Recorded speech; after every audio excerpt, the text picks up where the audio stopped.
There is no fear in love, but perfect or mature love casts out fear, because fear has torment. He that fears is not made perfect or not mature in love.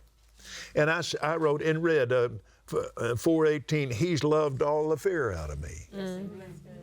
I picked that up reading that every day. He has loved all the fear out of me.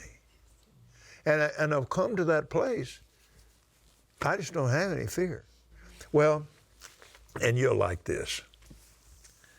The Lord, Gloria and I went to our prayer cabin in Arkansas, and we got all of the children promises we could find. And we were there up there and just got our concordances and everything out in the middle of the bed. And while we were up there, and Kelly and John were just small, and while we were up there, the Lord spoke to us and said, don't ever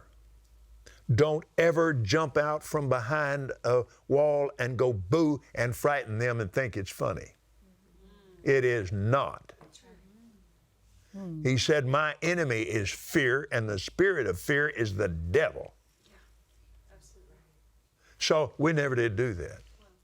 He said, you teach them to be respectful and not afraid. So we did that.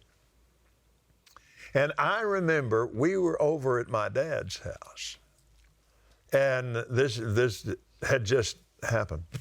So I took Kelly and John by the hand, and we walked downstairs where our car was parked. Yeah, I don't know if you remember this or not. Anyway, I said, now guys, now look at this. Isn't that wonderful? Yeah. I said, but look at the size of this thing. Now, you don't need to be afraid of cars, because one of these days you're going to want to drive, and then eventually you'll have your own. But you need to respect them.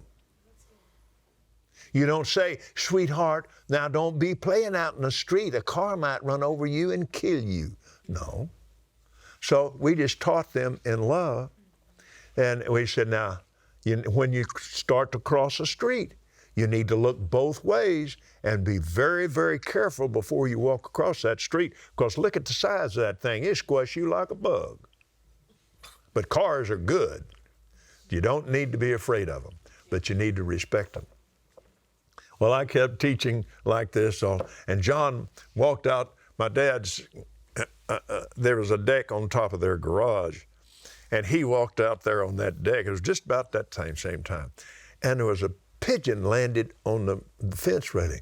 John walked up there and said, bird, the world goes around and you may never see me again. Where on earth did you get that? And so then he was hanging out over that very railing. Deep. That's very deep. That deep. So he was hanging out over that railing, and I just said, and I got over there with him. I said, look down there. He said, yeah.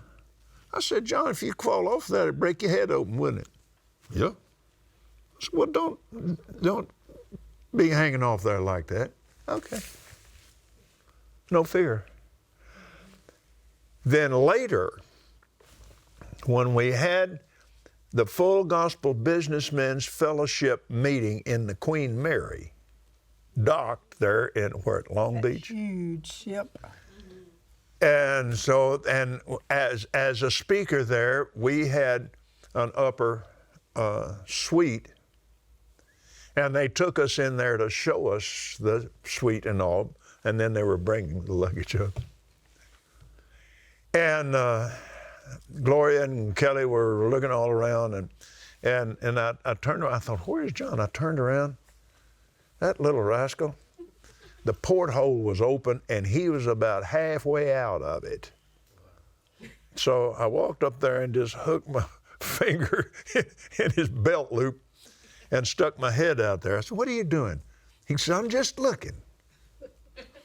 And I said, look down. He looked down. I said, that's a long ways down there, isn't it? Yeah. I said, do you know how far? No. I said, it's about 90 feet. So, that's what, You're hanging halfway out the hole, boy. Now get back in here. Okay. You don't teach fear. And both of them are still that way. They respect things, but they don't walk around, oh, I'm afraid to do this, I'm afraid to do that. No. They were never taught fear as children, so they didn't grow up with it. Fear is instilled in children, but if you instill love in a child and teach them about fear, teach what it is and who is the spirit of fear, the devil himself, and he uses fear as a weapon.